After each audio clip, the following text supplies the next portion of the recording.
Lords of the Night. With me, as always, your Lord of Punishment. Say hello, Scribe. Hello, Scribe. And your Lord of Pennies. Say hello, Satsu. What up, Dow? And I am your Lord of Pain. Sweet, sweet pain. The Ranting Monkey. Hi. How is everybody tonight? I hope everybody's having a great Saturday. Scribe, how was your Saturday? Yeah, it was okay. Too hot. Did like adult things like doing laundry and grocery shopping, and then did practically nothing else, but I'll talk about that later. Alrighty. And Satsu, how was this Saturday for you?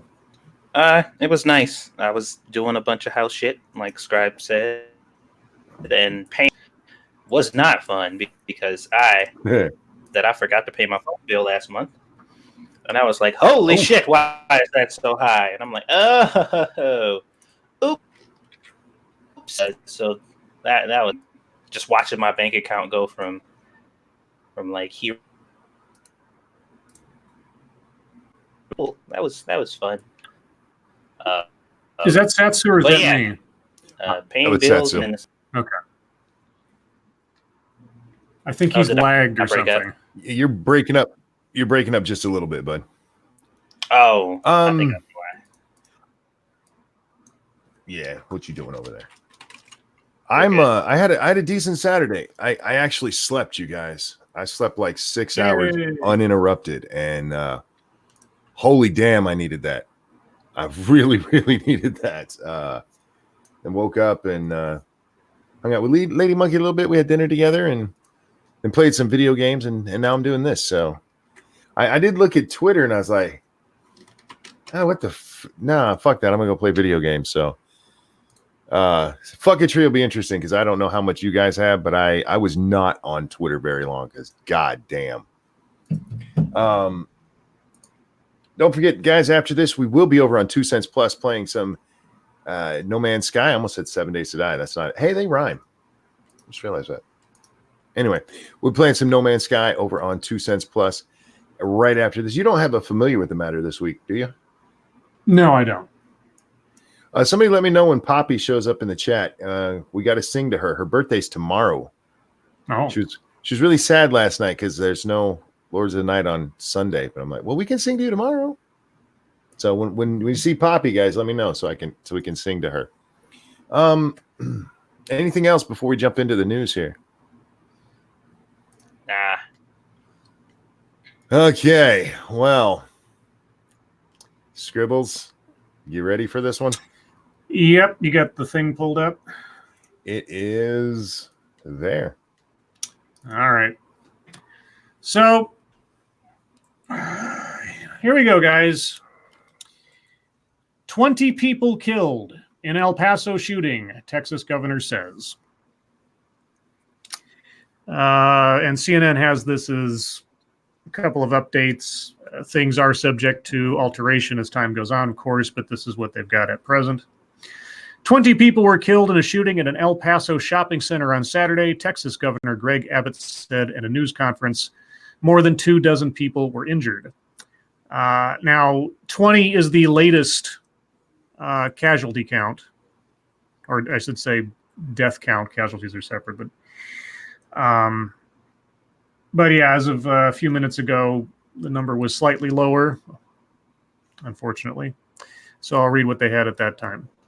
At least 15 people were killed, which is still true, I suppose, in a shooting at the El Paso shopping center on Saturday.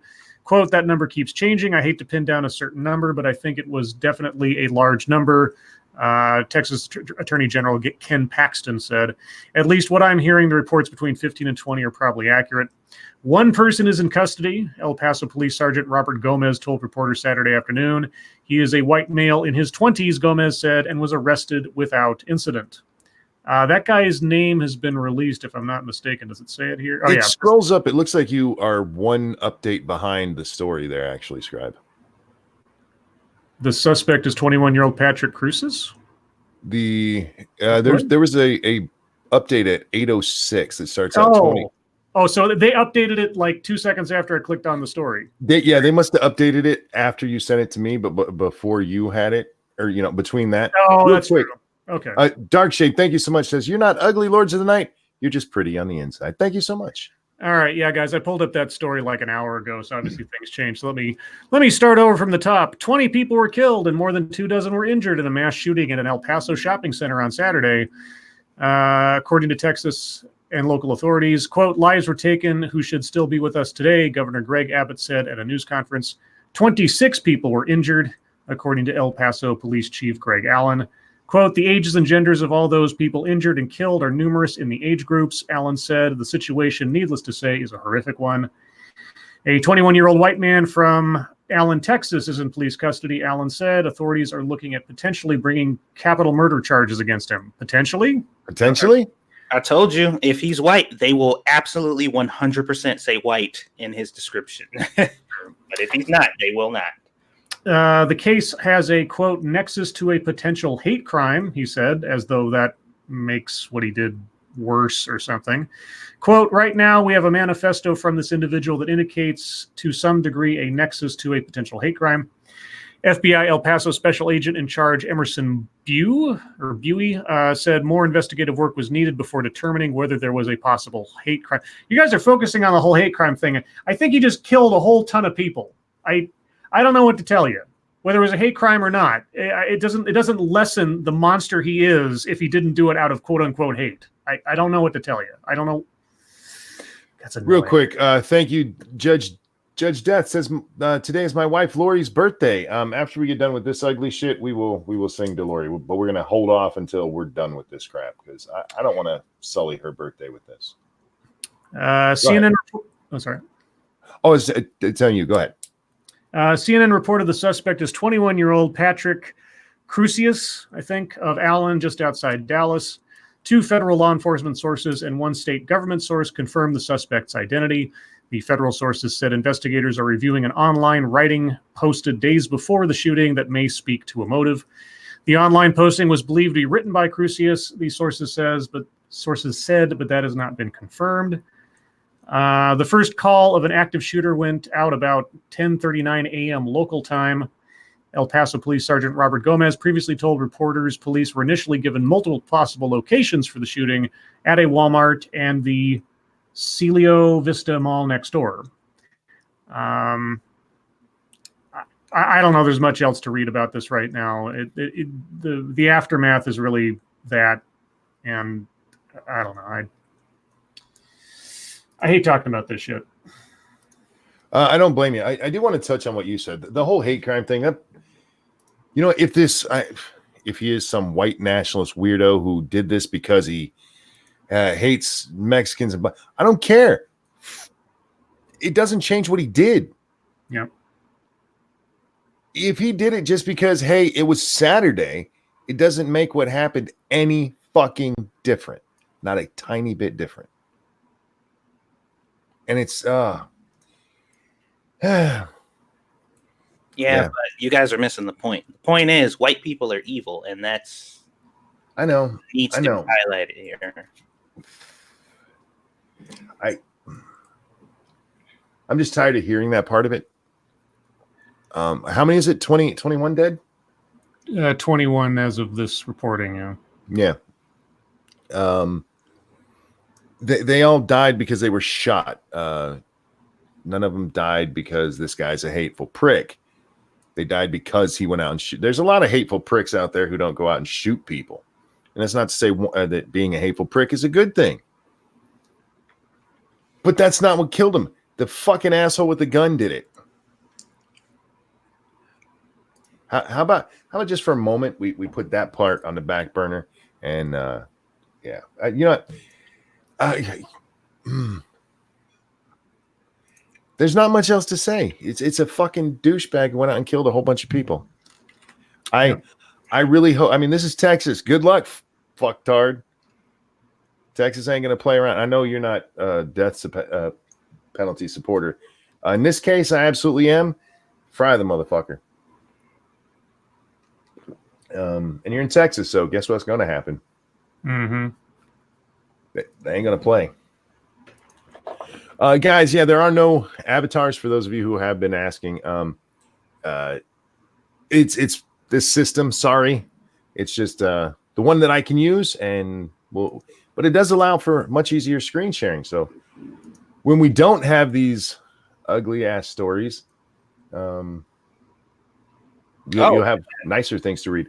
Darkshade, thank you so much. I'd even say if he did it because it was Saturday is even worse. Killing for hate, I can kind of understand, but doing it for no reason. Well, okay, even if you're killing for hate, I mean, if you're doing it to one person you hate, that my brain can comprehend. I hate this group of people, so I'm going to go kill everyone I see. That I don't understand. Did you see how the donation came up on the StreamYard? What do you mean? Like it popped up, the super chat popped up on the StreamYard, but it was like a Superman avatar or some shit with the super chat in it. It was weird. No. I did not. Yeah, just be looking out if you get another super chat because you can see it. When they come through, I click on it in the StreamYard and that puts it up on the screen. Mm-hmm. But no, I didn't see. I don't see anything else because I'm not watching on the stream itself. So, gotcha.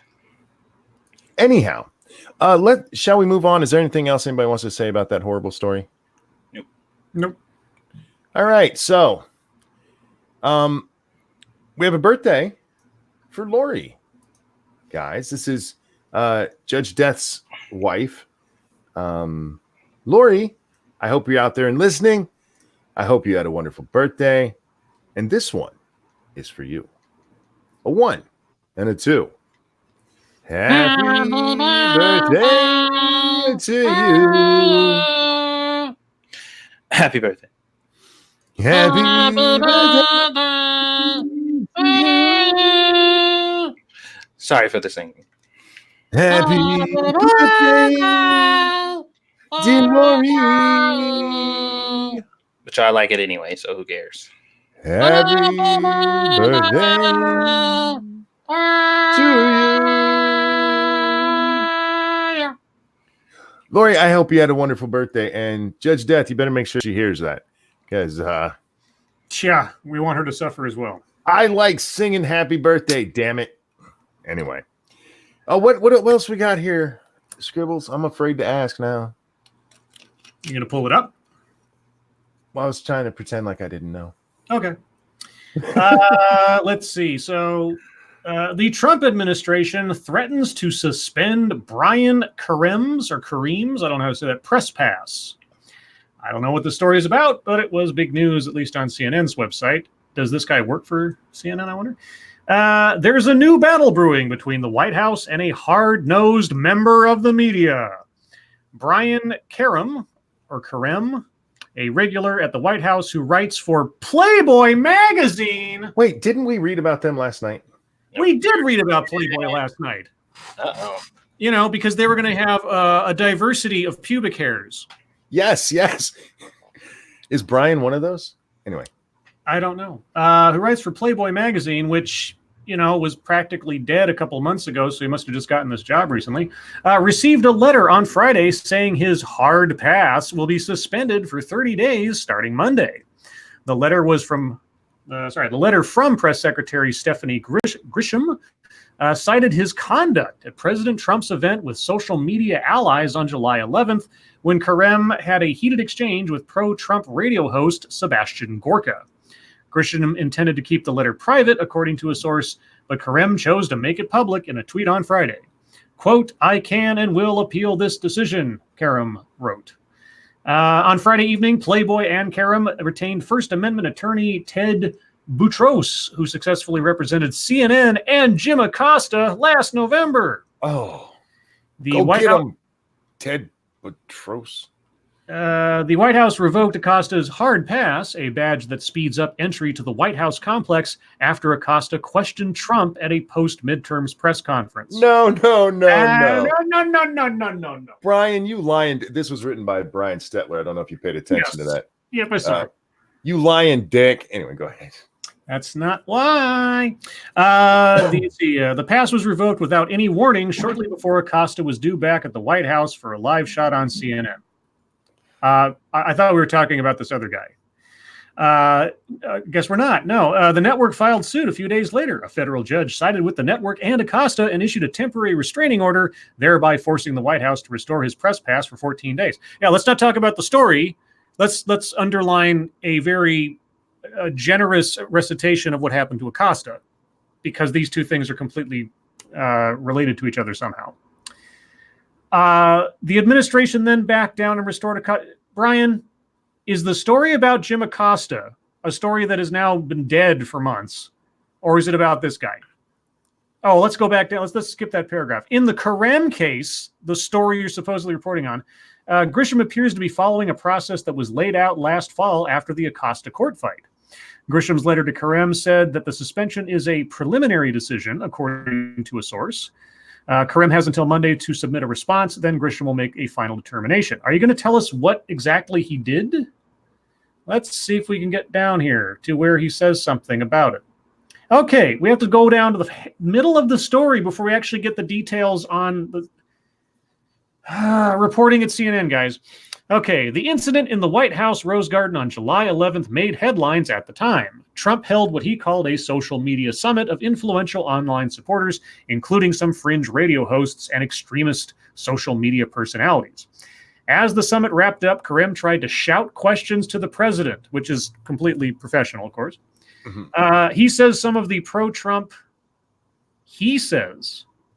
oh, this is a he said story? Okay, he says some of the pro-Trump attendees made critical comments back at him.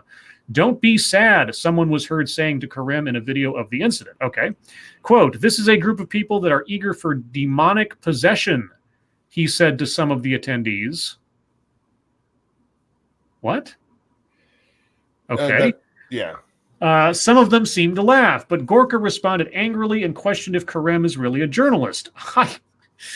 At that event, Gorka, are you really... That's really a question you're going to ask anybody at that event. Seriously, there was very few people at that event who qualify as journalists. But anyway, Karem waved Gorka over to him. Come on over here and talk to me, brother. We can go outside and have a long conversation.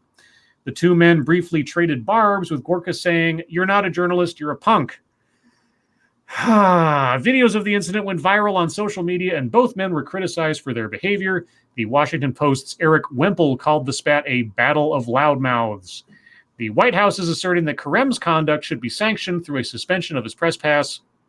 Boutreau, on the other hand, tweeted that, quote, the only person who should be banned from the White House as a result of this exchange is Gorka. Well, you are the attorney representing Karem, so why wouldn't you say that? Well, the problem there is what he said. We all know what, when you say to somebody, you want to go outside and talk about this, what that means. Mm-hmm.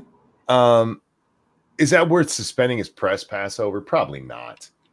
But that's what did it, man. You were asking to have a fight. Let's be honest. Yep, you were inciting, or you were making an implicit threat against that guy. Mm-hmm. And that's he really was defending himself against the words. Let's see, you're the one that said people are eager for demonic possession, and then you said let's go outside and have a long conversation. So he was defending himself against that clearly violent Nazi. He didn't want to be violently possessed. That's right. Yeah. Reporters at Playboy are tough guys. They're men. It was the Washington Post had it right. A battle of two loudmouths, and that, you know what? Maybe a little slap on the hand for both of them for getting loud, and tell him, look, dude, can't do that. But going back to Statler's love of Jim Acosta helped set this up. That's why they have the rules in place now. And if that's on their rules of what you can't do, I'm just saying. Let's see. How about some chaos at the Ocasio-Cortez camp? Sure. Representative Alexandria Ocasio-Cortez's chief of staff is leaving her office. Oh. Dun, dun, dun. And it's because of a scandal, by the way. The chief of staff to Democratic Representative Alexandria Ocasio-Cortez of New York is leaving her congressional office, according to her communications director.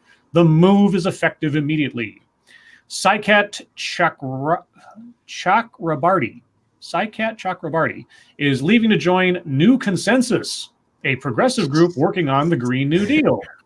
Aha. SciCat has decided to leave the office of Representative Ocasio-Cortez to work with New Consensus to further develop plans for a Green New Deal. Communications Director Corbin Trent said in a statement Friday. Huh. That's an interesting take on the story. You maybe want to tell us the real reason that guy was kicked out of there? This is how they've been presenting it since this story broke. Yeah, there's much more to it, guys. But hold on, let me find the New York Post one. Strangely enough, the New York Post has better reporting on this than CNN. Oh, the New York Post absolutely hates Alexandria Ocasio-Cortez. So yeah, they pull out all the stops. But yeah, this for those of you who don't know who SciCat is, he was her campaign manager. And then he's been her chief of staff since she's been in office, and he's had a few of them. So let me go over to the New York Post. Now, just so you know, that's effectively what I read there for the most part is all that CNN decides to say this, except for that on the bottom. A source from Ocasio-Cortez's office tells CNN the moves have been planned for some time, since before her most recent dust-up with House Democratic leadership. Yeah, well, there's more to the story. Let's take a look at this. Hold that thought real quick. Dark Shade, thank you. Test. If you must cross a course cow. Okay, hang on. If you must cross a course, cross cow across a crowded cow crossing, cross the course cow across the crowded cow crossing carefully. Thank you. Moving on. Let's see. Okay. Chakrabarty helped spark the rift between Ocasio-Cortez and House Speaker Nancy Pelosi and others when he likened moderate Democrats to, quote, new Southern Democrats, unquote, in a tweet, in effect calling them racists. He particularly targeted moderate Representative Sharice Davids, a Democrat from a formerly red Kansas district who is one of the 2 Native American women serving in Congress. Chakrabarty said Davids voted in a way that helped, quote, enable a racist system, unquote, when she voted in favor of a bill that would provide southern border relief. The tweet was deleted, but the damage was done. The remark was widely criticized and prompted a tweet from the @House Democrats account. Quote, who is this guy and why is he explicitly singling out a Native American woman of color, unquote. Chakrabarty also regularly tweeted criticism of Pelosi, who sat down with Ocasio-Cortez last Friday to clear the air. In a closed-door caucus meeting, the speaker had urged the socially savvy freshman to stop tweeting about other House Democrats. Yeah. So, yeah, he was being so woke. He was woker than woke, and yeah, he was fucking things up. So that's why he left, guys. Let's not make any bones about it. He was becoming a drag on Ocasio-Cortez. Even if he was saying what Ocasio-Cortez probably believes, he wasn't making any friends in the House Democrats by doing so. Thank you, Dark Shade, who says, yep, $5 plus super chats appear on screen. They should all appear on screen if I remember to catch them, because I'll put them up myself. But apparently those ones come up automatically. Cool. Chakrabarty, he's had a lot of problems. He ran the he was the one that was running the little offshoot company that ended up paying Ocasio-Cortez's boyfriend. What was it? What's the word I was looking for? I don't know. $6,000 a month for 2 months for consulting. Oh, okay. And then he's had some issues with wait, why are these? I'm sorry, guys. I'm clicking the wrong things there. He's had some issues with how they've handled finances since then. But good God, I have things going off and I can't tell what they are. Sorry, guys. Yeah, he was probably going to have to go anyway, but then he did this dust up. He's the whole reason that we ended up with Nancy Pelosi is racist. Thank you, Rational Muscle. AOC considers her skid marks racist, as they often have a scary resemblance to Ilhan Omar, only with a more pleasant scent. Wow. Oh. Ouch. Wow. Thank you so much. What is that beeping? Why did that come up twice? I'm not sure. Did you donate that twice? I appreciate it. Okay, I think I got all of them. If I missed one, somebody let me know, and I'll find it and put it back up there. Yeah, Chakrabarty. He's also though the architect of AOC for whatever bad that she's had. He's also been the good for her. Whether you meaning that he's been the one that's orchestrated. He's orchestrated what we've seen so far, good and bad. So it'll be interesting to see what happens with her with him going away. I got to step away for just a second, guys. Be right back. Sure. I do have Scribe's last story. Should we take a look at that? Let's do it. This is from David Axelrod, CNN senior political communicator and former Obama crony. Let me put it on the screen here. There we are. Here are my reflections on a stormy and revealing week in the Democratic presidential race. The first is that Elizabeth Warren is running a strategically brilliant campaign. Is she really? Is she? More than any other candidate, she has a clear, unambiguous message that is thoroughly integrated with her biography that is essential to a successful campaign. What is she pushing again? I don't even remember what she fucking wants to do. Free money for everybody, and you pay for that by taxing the rich like fuck, man. Just like taking all their money. Aren't they like paying for like 75% of Oh yeah, more than that. Oh. Yeah. So it's gonna be like 85% now or something? Yeah, she has what was her plan? Oh god, she has I forget all of her tax plans. There's taxes on income over 10 million. She has income tax over $1 billion in wealth, something like that. The wealth tax she wants to put in there. But she also wants, let's see, she wants free college. She wants to pay off all college debt. She wants free health care. What else does that crazy bitch want? So is she the only one where she's like, because everybody else was just like, okay, we're gonna give you all this free shit, but you're still gonna pay for it. And she seems to be the only one who's like, we're gonna give you all this free shit, but rich people are going to pay for it. Yeah, she's given us the definitely rich people are going to pay for it kind of thing. Thank you over on the Streamlabs Cryptic, who says, hang on, I got to put this up in a banner because those ones don't allow me to. There we go. What's it called when a chameleon can't change its colors anymore? A reptile dysfunction. That was a good one. That is a good one. I like that. Thank you, Cryptic. Scribbles, I already started reading this, so Sure. if you don't mind, I'll just continue on. Mm-hmm. More than any other, we already read that part. Her unsparring critique of corporate excess and her expansive and expensive agenda for change mirror those of the reigning left champion Bernie Sanders in places. But The reigning left champion? The reigning left champion. Wasn't that Hillary? Anyway, where we at here? But where Sanders sometimes seems like a parody of himself or of Larry David's parody of Sanders, Warren seems fresher, deeper, and more precise in her execution. She's literally the hey there kids candidate. The Steve Buscemi thing where he walks around with the skateboard you mean and the hat.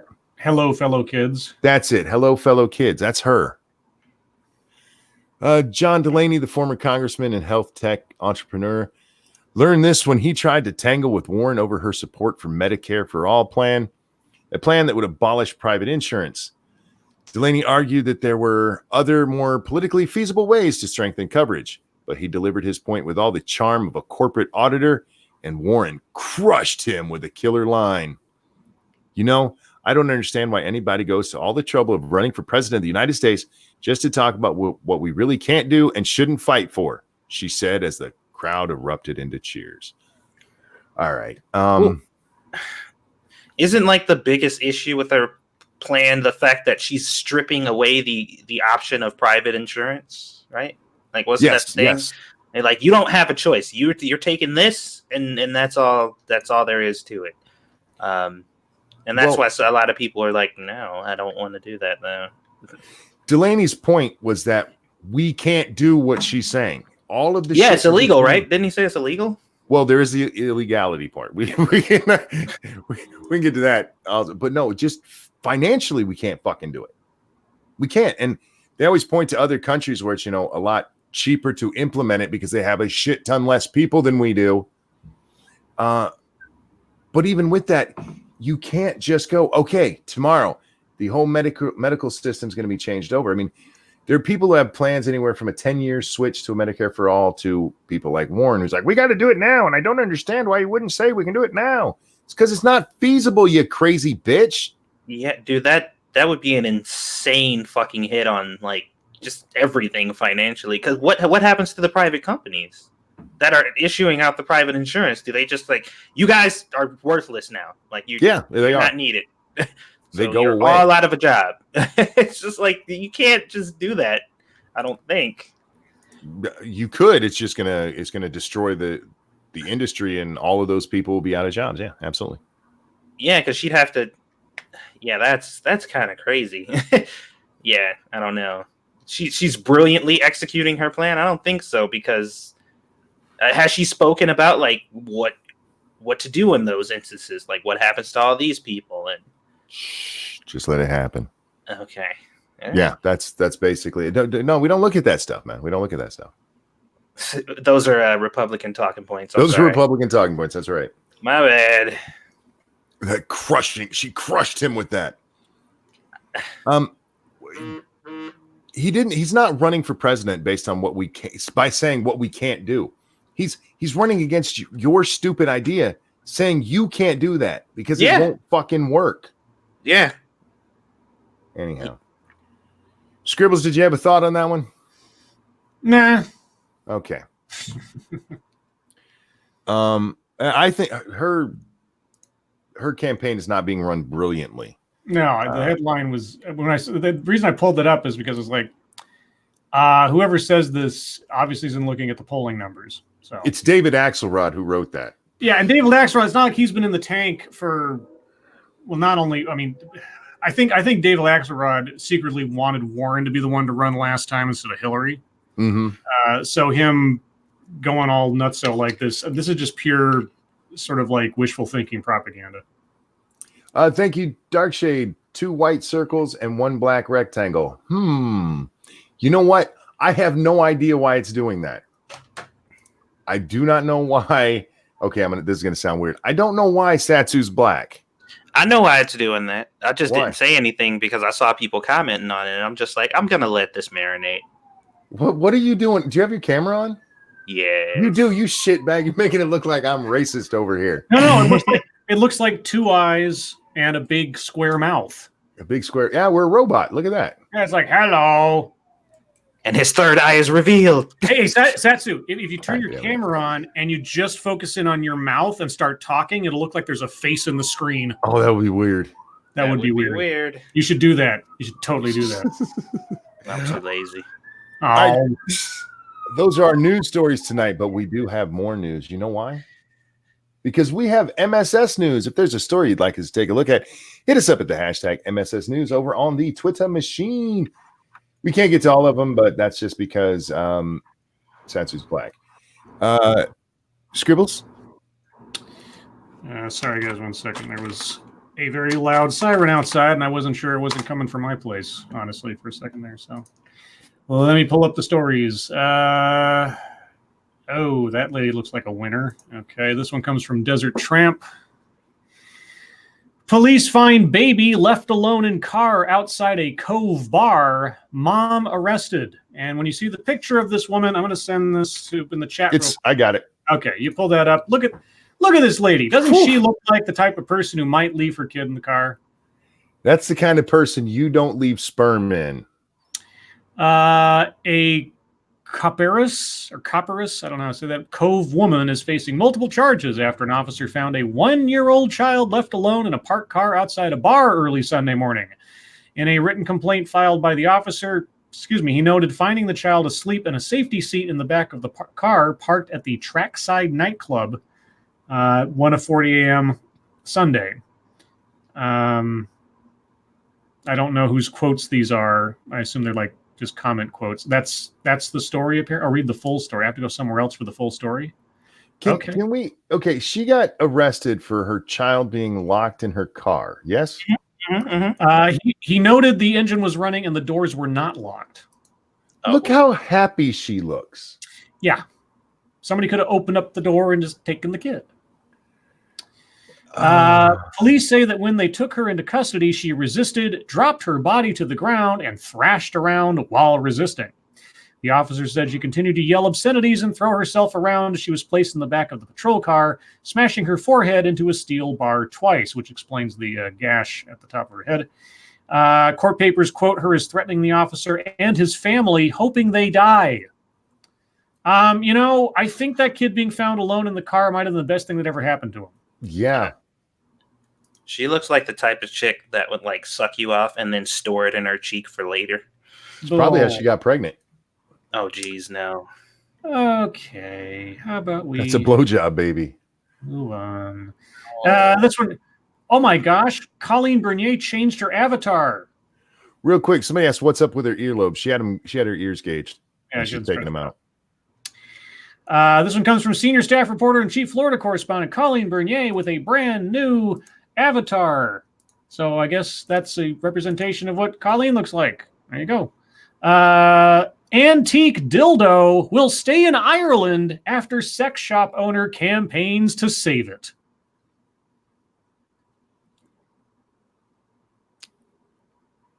Yeah. When Shauna Scott saw an advertisement for a Victorian-era dildo, she couldn't believe her luck. That's because 2 years ago, she thought the piece of Irish history had left the country forever. Quote, I've been kind of like obsessed with this dildo.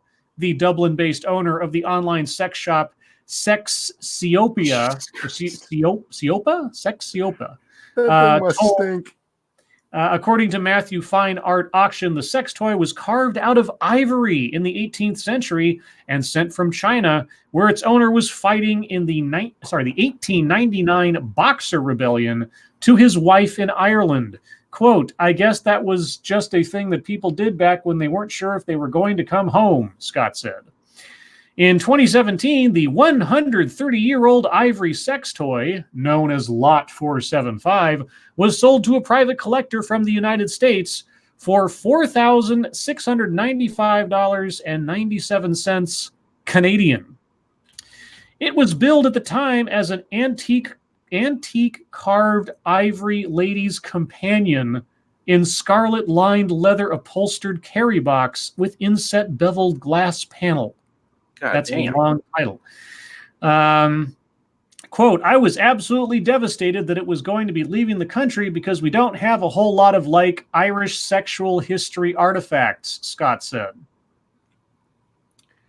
Yeah, most people don't save those. Oh, man. Couple of super chats here. Thank you, God. I know how... Sorsha. Okay. Yeah. Should ivory smell like tuna? Ivory soap? Oh. And thank you, Cryptic, who says her nose is big enough to be a dildo. Wah, wah. I'm telling you, you didn't even have to bring up the picture of the chick, and I could have fucking drew exactly how she looked for you. She's got problem glasses on. She's got a fucking egg inside of her right now. Let's see. Anyway, this one comes from Quinn Harrison. Check your lines and say, how could you be eating at a time like this? And apparently I'm not allowed to read this. Nope, I'm not allowed to read this. Okay. Oh, wait, am I? Okay, make up your mind, guys. If you're going to put a big ad in front of me saying you need to subscribe, okay, anyway. These animals are so ugly, but we need them. Okay. Okay. Simon Watt's favorite animal changes all the time, but right now it's the Dracula ant. Natives of Madagascar, these tiny ants can snap their jaws shut at around 200 miles per hour, making them the fastest moving creature on the planet. They get their name, however, from their unusual feeding practices. Adult Dracula ants can't digest solid food, so instead they feed their prey to the larva, and then suck their larva's blood in an act of non-destructive cannibalism. Why am I reading this story? I'm not sure, but there's a picture of him. I want to see him. Which one was that? That was the spider? No, I had the picture at the top. This is the Dracula ant. I don't know that it's in that picture. Yeah, they're not. Yeah, I don't see it. I see the cockroach. bee, the snake, the cockroach, the bat. Yeah. Okay, this goes on for a long time talking about various ugly animals. And while I'm sure that's interesting, I don't really care.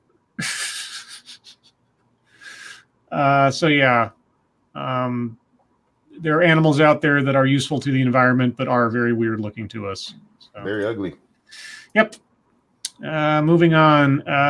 This one comes from another monotream. Driver plows through crowd gathered at anti-violence rally in Wisconsin. Okay. Footage picking up traction online showed a car barreling through a crowd of people as they marched in Milwaukee on Saturday in efforts to put a stop to violence in their community. Oh, the dark irony. In footage obtained by a local Fox station, a group of peaceful demonstrators are seen marching down the middle of a street when a car suddenly charged towards them. As the car dived towards the crowd, children could be seen jumping out of the way, and a man appeared to try to run down the car before it sped down the road. One protester could also be heard yelling, "Stop the violence," moments after.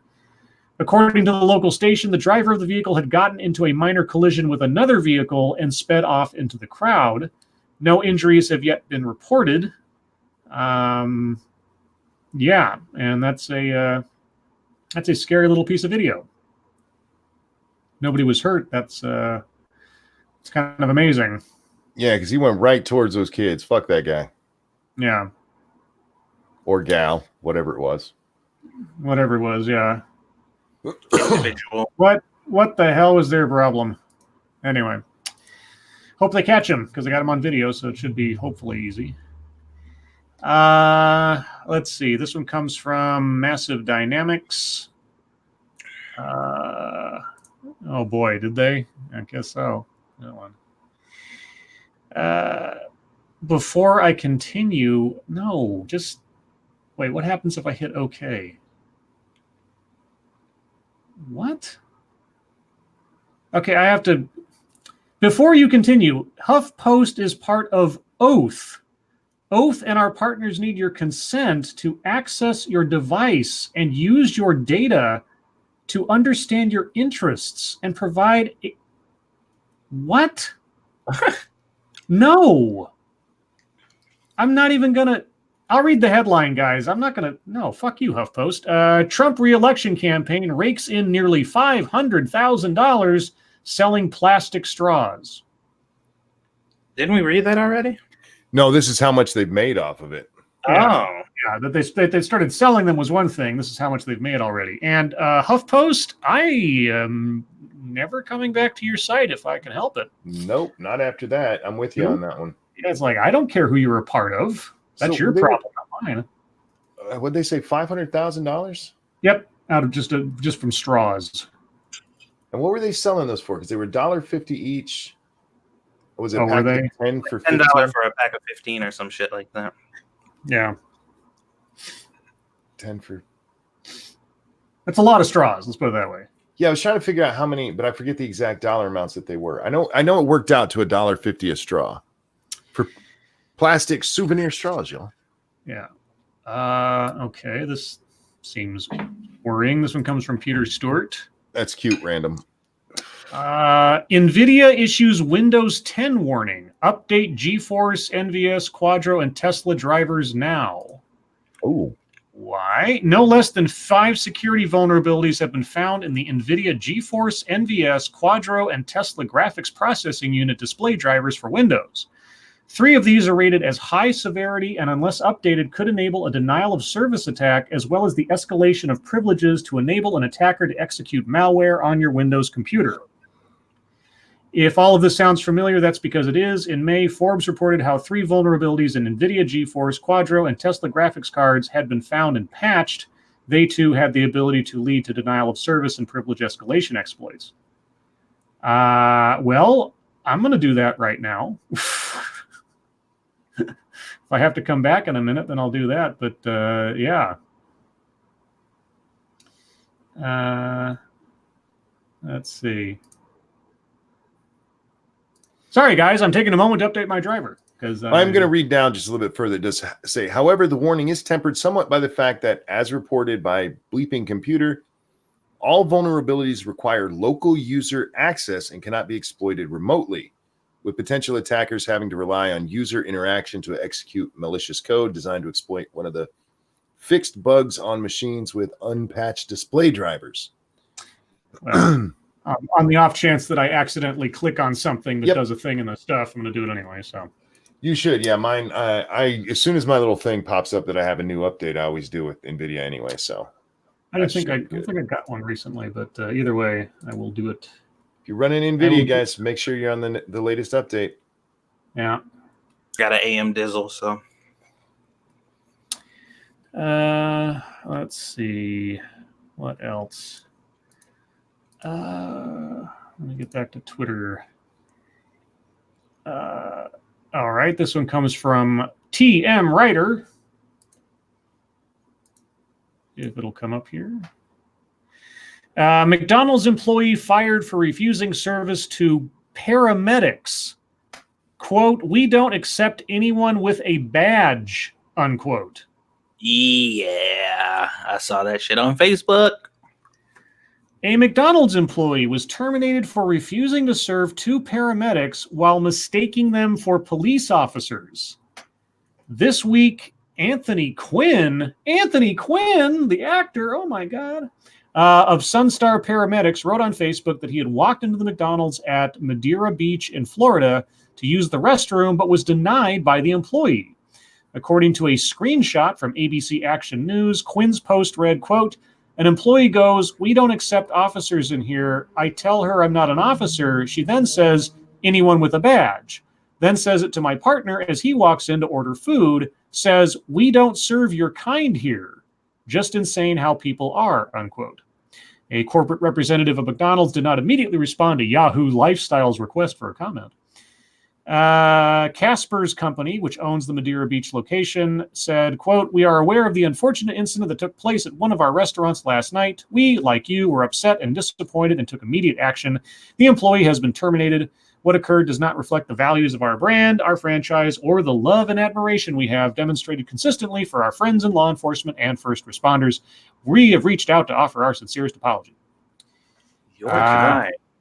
Yeah, so long, dumbass. Like, we don't serve your kind here. They're not droids, for God's sakes. They're paramedics.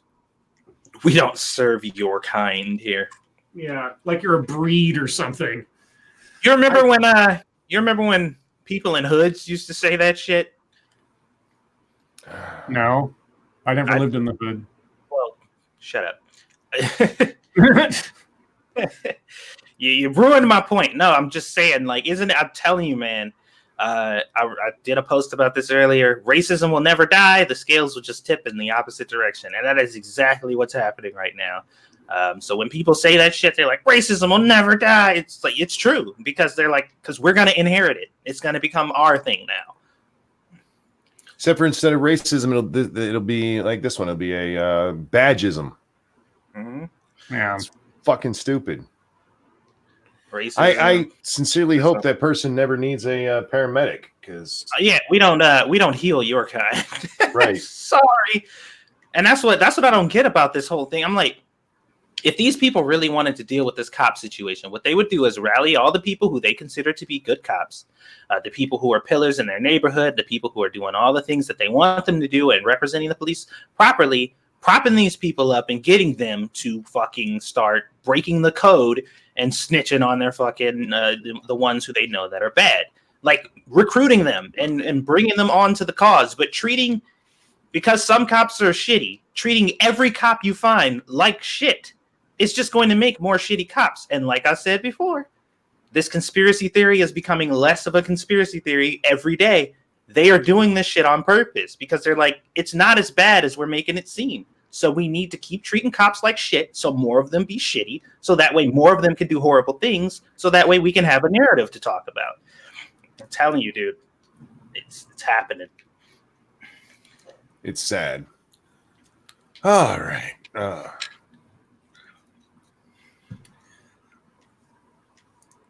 I don't want it to be true, man. I really don't. But every day I'm just like, am I actually right? I think I'm correct. And I don't like it. You're not wrong. All right. Let me get the next one, Scribbles. Yeah, sorry, I got things going on my computer. You're fine. You're fine.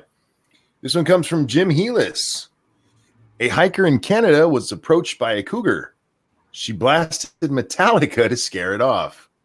It's no secret that Metallica's music can be kind of intense.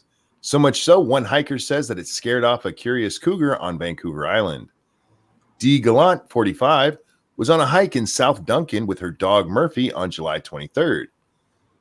She said she was only a few miles into the woods when she turned around and realized they had company.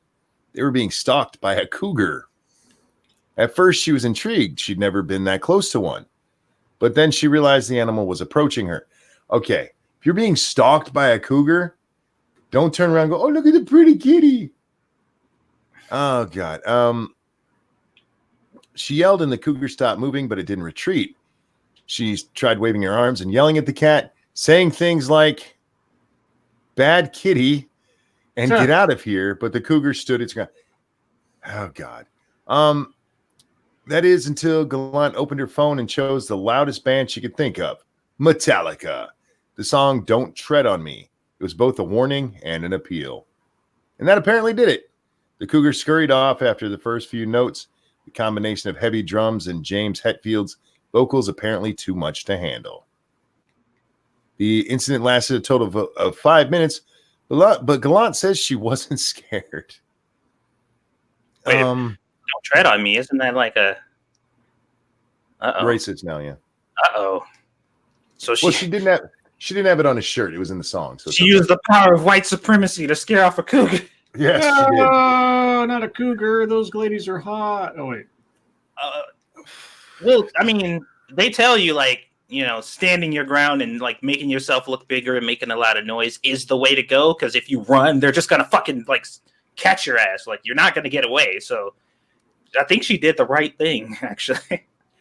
Yeah, it's that I wasn't scared part that bothered. She goes on to say, I actually thought it was really cool that we got to see a cougar for so long. I thought it was exciting. Oh, Jesus. Some people are animal lovers to a fault. Dude, I love animals. And if I saw a cougar, I'd be like, oh, fuck.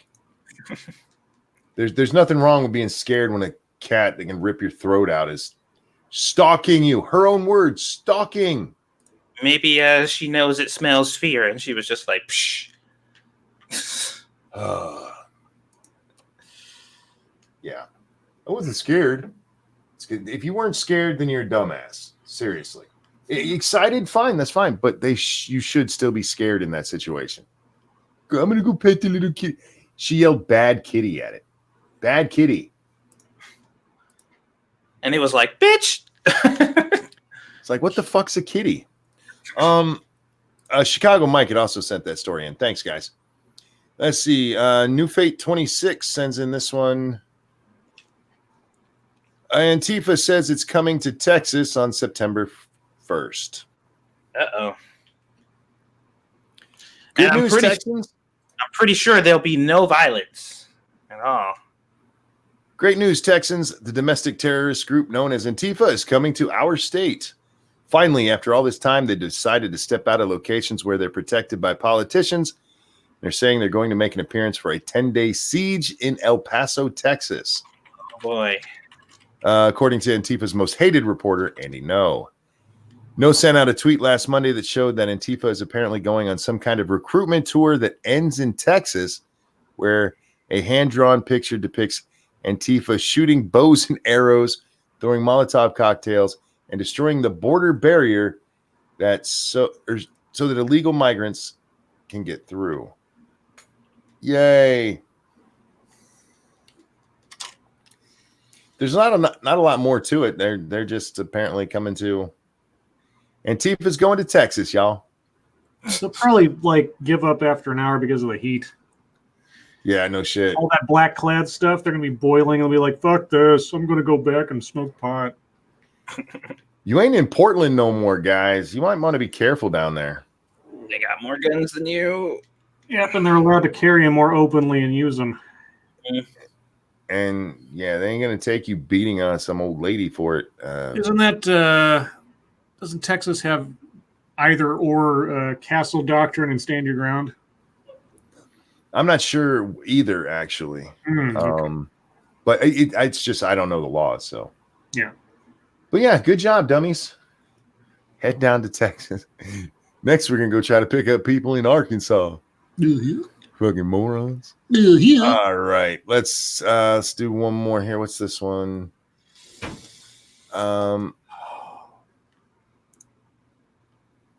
Oh, all right. This one comes from Pincalo. It says, "Are you joking? Inside a video game community's panic scramble to find a GTA man who may have killed his family." What? In the hours before police discovered a nightmarish murder scene inside a brick Markham home, a panicked international community was coming together online, desperately trying to track down the man they believe may have killed his family. Cryptic, thank you so much. They really want to not live, do they? If you're talking about Antifa going to Texas, man, they better not. They better learn to find some act right and take that shit. See, I'm about to explain to y'all how fucked up my mind has gotten now. Uh-oh. This is really bad, and I don't like this about myself, that this is becoming a thing, but I sat here and I thought about this for a second, like possible outcomes, and I was just like, what if Antifa is sending a whole bunch of sacrificial lambs down there to be executed? like go down there and fuck with as many people as you can until they kill you. You guys are martyrs. We need some traction going on. So if you die for the cause, you've died for righteousness, and that's fine. It's whatever. We'll use it politically. You better believe we'll use it properly. Don't worry about it. I don't know. It's cynical and it's fucked up, but I swear to God, man. I don't think that they would need to tell them that. This isn't like with Islam and telling their martyrs, hey, you're going to get 72 virgins. I think some of them are just dumb, and I think some of them absolutely would love to be that martyr for the cause, to be the next Heather Heyer. Remember, they'll say my name every time, and we'll get changed because of it. Yeah, I think there's people like that. I don't think like anybody, organizing is like, hey, I need you to go get shot. You know what I mean? I think it's just something they probably think about. But anyway, back to our story. In Israel, Tanzania, and the United States, players of a niche multiplayer game who hung out in an online forum called Perfect World Void were growing increasingly alarmed that a Canadian they knew only as Menhaz was not joking around this time. The graphic images some of the gamers received in the early hours of Sunday needed to be taken seriously. They needed to contact police. So began the effort across at least 7 time zones to determine the precise location of Menhaz and alert the appropriate authorities. It ended approximately 3:17 p.m. when investigators in Rourke Region Police knocked on the door of the home on Castlemore Avenue, discovering 4 bodies inside and a young man waiting at the door. Menhaz Zaman, 23, has been charged with 4 counts of first-degree murder in the deaths of his family, basically. Wow.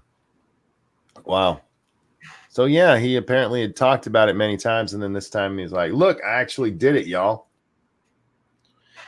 You mean the shitty, toxic game community actually came together to try to help somebody? I don't believe that at all. Indeed. And Sir Wolfgang, thank you so much. Scary part of Satsu's probably right. I don't want to be. I want to be very clear about this. I do not want to be correct. Nor do I want to spread that as a true thing. This is true, guys. This is what's happening. Satsu said it. No, it is crazy. It is cynical, and it's kind of borderline ridiculous. But unfortunately, this is what I've come to expect. So we'll see. All right, guys, that's going to wrap up MSS News. Thank you so much for all the submissions. Like I said, we can't get to them all. You guys just sent so many, and that's a wonderful problem to have. Thank you so much for your submissions over there. But that's going to bring us around to YouTube time. And Satsu, what'd you do today, man? I recorded a video. I cooked. I made some salmon patties, which I haven't made in a very long time, and they were fucking delicious. There's nothing better than like thinking about a food you haven't had for a long time and then like cooking it and perfectly executing it. And you're like, yes, this is exactly what I remembered. You guys probably can't relate because y'all are not fucking as in love with cooking as I am. But I was in bliss this whole time during the stream. Just like, this is so delicious. But I'm finished eating now. I didn't do anything else really though. Like I said, a bunch of behind the scenes stuff. House stuff, prepping for baby stuff, paying bills, which is super fun, and that's kind of it. All right. There's some people in chat saying that they'll go to Austin. They're going to El Paso. That was actually in the story. So, my first thought, because I heard that earlier today, they were heading to Texas. I'm like, oh, Austin. Yeah, no, they're going to El Paso, down at the border. Might not be a good idea after today. Yeah, probably not. Scribbles, what'd you work on? I'm still collaborating a little bit with Tailed on doing a video with him. I found a video that purports to give me some top tips for getting involved in a diversity and inclusion program. Oh. And I'm always open to being educated, so I'm going to take a look at that. And I spent a good chunk of the afternoon creating and putting together the assets for my next stream theme for Tuesday night's broadcast. I've given Satsu and Monkey a little bit of a preview. I won't tell you what the theme's about. You'll just have to wait for yourself. And that's it. All right. Over on the Streamlabs, and I am so sorry that this doesn't fit completely in the banner. They only give me so much room. There's the first part of it, and it's from Attack Alpaca, who said, earlier this week, a friend of mine posted a picture of our forces on D-Day storming the beach. The caption read, Antifa storming the beaches at Normandy. I wanted to vomit. Yeah, I can see why. Thank you so much for the donation. I didn't forget to mention, I got a lot of feedback from people about last night's show and specifically whether or not the music accompaniment worked for them. And the general consensus was no, ditch the music, or it's okay, but just keep it quieter. So I've decided to just say, skip it. I mean, maybe there's a special occasion or something where I'll play a little piece of music or something, but elsewise it'll go back to no music. I just wanted to try that out. But thank you guys for the feedback. All right. See, I did a Monkey in the Morning where after the first hour, I was like, oh, guys, okay, I'm about to wrap this up. And then at that moment, Polly showed up. I was like, oh, okay, we'll talk for a little bit. And then Jack showed up. And then Badger showed up. And we ended up going for another 2 fucking hours. So check that out. It was a good time. We got Badger to say squirrel, which is apparently hard for Germans to say. Squirrel. No, they have a hard time pronouncing that for some reason. And he told us how they say squirrel in German. It's like, I'm pretty sure that's exactly how they say it. But he said it very good. But I want to hear a German who can't say it or try to, because apparently they sound stupid. So if anybody knows a real German who'll say squirrel for me, I'd like to meet him.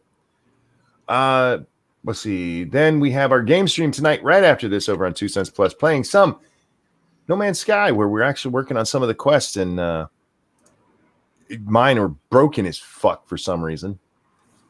They need to fix that quest. I got stuck on a quest for 2 days, Scribe, and I can't figure out how to reset the damn thing. I don't like when that happens. Eichhornchen. Wait, didn't it progress? It did, but it didn't tell me it progressed, and they got stuck on the next part of it. Oh, did it? With all the damn robots drones coming at me. Yeah, I killed at least 10 of them, and you have to kill at least 8, Scribe. It didn't complete for me until I killed the walker, dude. I killed one of the walkers. Oh shit! I have his brain. Yeah, I don't know what the hell's wrong with it. It's No Man's Sky. It breaks all the time. It does it, but I still love the game. It's still a lot of fun, and I enjoy just the wandering around and finding shit and building shit. And my base is huge, man. It's getting bigger. Speaking of which, Monkey, since we're on the topic of games right now, did you watch that video that Shroom sent? I didn't. I saw the picture, though. I didn't go in and actually watch the video yet. Dude, it is a legitimate zombie barrier. It's an invisible barrier. They like, there's no wall, no barbed wire, no nothing. They just run around it, and you're standing in the middle, like, we need to investigate. All right, we'll check it out. I did see that Mad Mall put out a new video today. Yeah, I didn't watch it, but it was another one of those magazines, and I honestly do not care about that portion of the game. I'm just like this. I do, because the final thing that you get. Well, there's several things that you get. One of them allows you to make explosive charges, which you can put on zombies. Say what? Yeah, it's all of the magazines in this feature that he did today are basically about trying to get into safes. But one of the things you get is it's a satchel charge that you can put on a zombie and then blow them the fuck up. It's great. But they're bringing lockpicks into the game finally, y'all. Anyway, that's 7 Days to Die. We'll talk about that when it comes. Humpatry, Satsu, what you got? Let's see here. I know I got some. Let's see here. The Bill. Well, we won't talk about that one yet. Pilot Jones. I don't know who this person is, but they were talking about the shooting, and they said, "Would you look at another mass shooting in America and still no gun laws?" And then they followed up with, "Telling a woman what to do with her body, though, is more important than gun control. Yay, America!" And I'm just like, no gun laws? The United States has zero gun laws. Yep. And that's just fascinating. And my comment to that, if I can find it here, because that just kind of, oh shit. My mouse is like tweaking right now. All right, my comment was that we have laws against murder, rape, terrorism, child abuse, money laundering, and fraud, and also gun laws. All of these things still happen. I wonder why that could be. And somebody tried to pull your argument is basically because people break the laws, we shouldn't have any. And I'm like, wrong. My argument is, your argument is stupid, because you're saying that we need laws in order to stop this from happening. And that's bullshit. Like, well, it's not true. When there's already laws to stop it from happening. Exactly. I'm like, no, I'm not saying, oh, well, people break the laws, so we might as well not have them. Not saying that at all. I'm saying your comment that we need laws to fix this is stupid, because we have laws and it's still happening. You dumb fuck. Like, that's not what I'm saying at all. What people don't get, and this is so hard to explain to them, is that laws only work on law-abiding citizens. And you know what? The people who own guns and don't shoot people are your law-abiding citizens. All you're going to do is be like, okay, I saw another one. I'm sorry, I'm going to bring in one of mine. Where's this asshole at? Oh, he deleted his tweet. Or did he delete his tweet, or did he block me? I'm blocked. I can't read his shit now. Oh, anyway, this guy, he put up there that it's time. All law-abiding gun owners need to get behind, and then he lists off all of these different things to stop gun violence. All of the ones we've heard before, except for he went even further and said, ban all semi-automatic weapons, which, by the way, includes pistols. He's not just talking about an AR-14 or AR-15. If he's talking about all semi-automatic weapons, because that would be a pistol as well. And I just said to him, because this was hours ago, before we even knew who the guy was, I'm like, we don't know shit about the shooter, but you know what would have prevented this. And he shot back with, will you come back and say I'm sorry when I was right? I'm like, about which part? You name like 9 different things. You're talking about basically making criminals out of people who aren't right now. And you know what? If you want to do that, have that argument, fine. But once again, the only way you are going to stop gun crime is to get rid of guns, period. And unless you're willing to do that, the most that you're going to be able to do is try to reduce gun crime. And I don't know that you can do that by just passing another fucking law. We already have laws against killing and robbery and brandishing and bringing them into school. We have gun laws out the ass. What's the magic bullet one? Where's the one that's going to, where's that magic bullet? Because literally the only thing that'll do it is confiscate them all and melt them down. Yeah, and even that, like, even if you were to rule that, like, okay, all guns, you know, we need to get them all and bring them back. All the bad people and not law-abiding citizens, that means you too. It's just like, okay.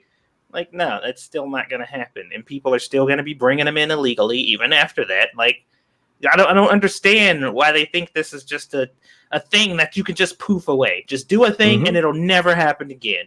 And then, like I said before, another thing that I brought up, they're just like, well, these places, these countries that ban guns have only had one major shooting. And I'm like, but you're negating your argument by pointing that out. Yep. You just negated your argument. Red Castry says, by getting rid of guns, you mean going door to door and forced confiscation? Yes. Yes. You would have to find all of them and melt them all down. And that's not advocacy for that. We're just telling them that this is what you're going to have to do. Like, that's what you're going to have to do. Yep. And I wager, unfortunately, a lot of those law-abiding gun owners are going to not be so law-abiding if people come knocking on their door looking for their guns. Yep. It won't end well. It won't. Yeah. And anyway, another one of the comments that I saw was a white supremacist mass killer arrested without incident. He was not choked so that he couldn't breathe. He was not shot in the back, and he was not shot through a car window because he's white. Say that again. A white supremacist mass killer arrested without incident. He was not choked so that he can't breathe. Can't breathe is in parentheses, by the way. Not parentheses, quotes. Quotes, yeah, that's Eric Garner. He was not shot in the back. That was, I don't know the name of that dude, but we know that story. And he was not shot through a car window, and that could be several. That chick. That was actually that chick recently. Yeah, and they said because he's white. Yeah. Now, I guess. Wait, so no black person that's ever killed anyone's ever been arrested without being killed? Well, first off, that, and no white person has ever been killed by the cops. Right. Holy shit. Yeah, it's just, this is just how it goes.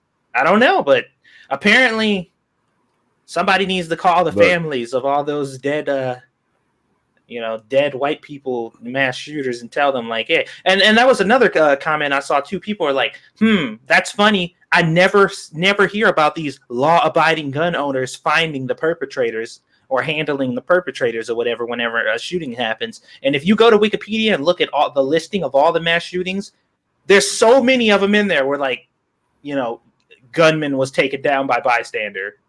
There's tons of them on that list. There are. And I'm just like, you never see it? It's never happened? Okay. Or lives were saved because of a person on site with a gun.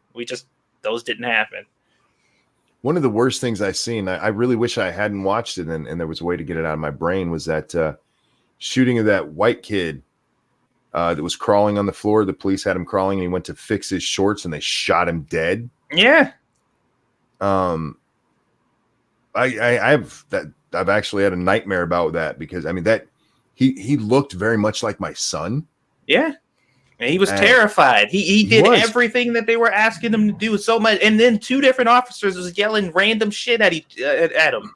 Yep, but his shorts were coming down as he was crawling. He went to fix them, and they shot his ass. But hey, they never happens. Never shoot white people. He must have been black on the inside. Must have been. Okay. Got any more?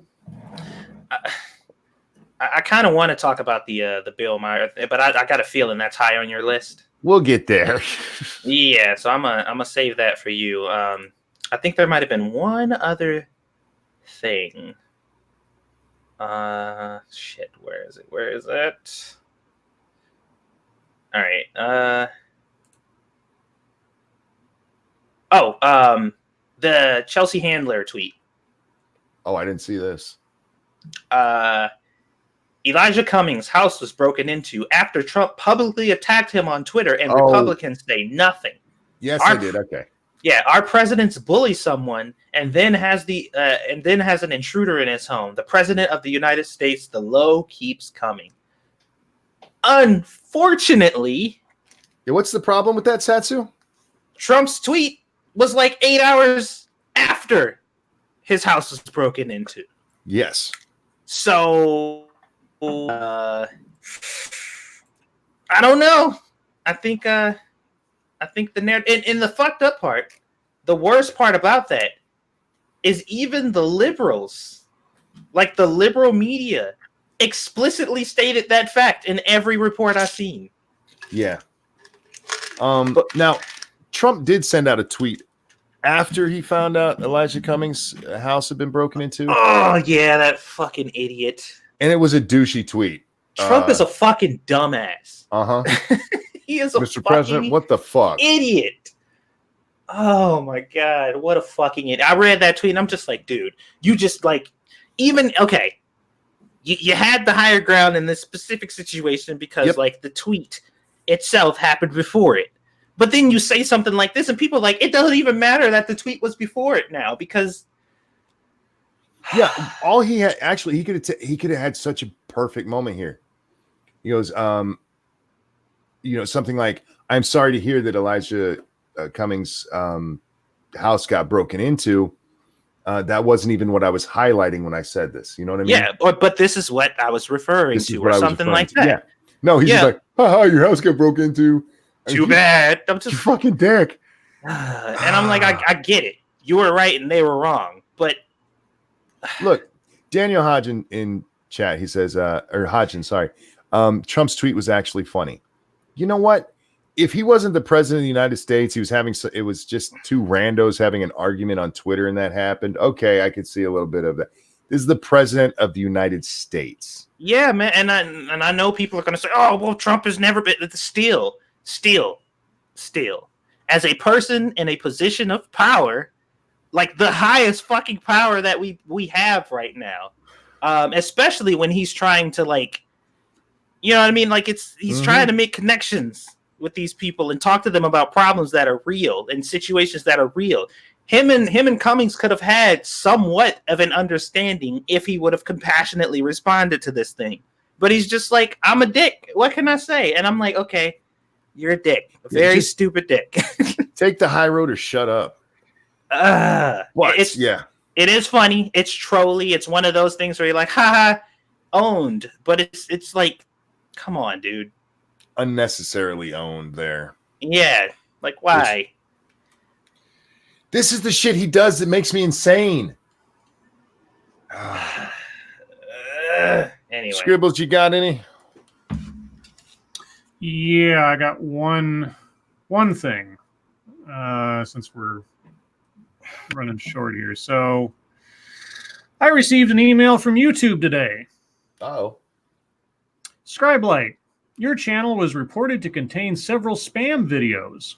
Our team will supervise your channel and send you email about the process. You are required to fill in the following questionnaire and reply to this email. If you don't fill in the questionnaire and our team fails to review your channel as a result, your channel will be closed. Here are the questions on the questionnaire. They need my channel URL, whether or not there's any copyright on my channel, and the channel password. No, that's a fish. Yeah, especially since the logo they used in the email hasn't been used since 2011. And the email address itself ends in .ru. Oh. So Putin was trying to get my channel information. So did you say something bad about Kamala? I may have, but yeah. So I tweeted this out, screenshot of it, and tagged Team YouTube on the off chance that they keep a record of these things when they happen. Yeah, it was the lamest attempt. Now, admittedly, the first attempt I've ever received of somebody trying to fish YouTube information out of me using, again, the logo hasn't been used since 2011. I was like, really? So yeah, that was the excitement there for today. Otherwise, the only other thing I guess I did that was funny was the Kamala Harris hashtag. Hold that thought real quick. Midnight Exile, thank you so much. When was the last time being compassionate to a lib worked out in favor of the person offering it? It's not the point. You don't have to be that way, whether they are or not. Oh, go ahead. I'm sorry. So, oh yeah, the hashtag. That hashtag was great. Yeah. So there was a hashtag going around. Hashtag No Kamala Did Not, and I presume it was meant to refute the criticisms that Tulsi Gabbard made at her. Mm-hmm. And so I said, hashtag No Kamala did not attempt to dismiss being confronted with her own record by citing the lower polling numbers of her primary critic. Oh, wait, yes, that's exactly what she did. Never mind. Then I'm going to drink some iced tea now. Yeah. There's some great ones on that hashtag. If you guys haven't checked that out, it's fucking amazing. There's some are in support of her, some are against her. I'm sorry. Go ahead there, Scribe. I was done. Oh, yeah. Mine was no, Kamala did not do well in the debate against Tulsi Gabbard. There's a lot of great ones. There's a joke in the queue, says Cryptic. Thank you so much. In what queue? Over in Streamlabs? Oh, thank you. I didn't see it. I'm so sorry, bud. I did not get it's Streamlabs not working with its own program again. Hang on there.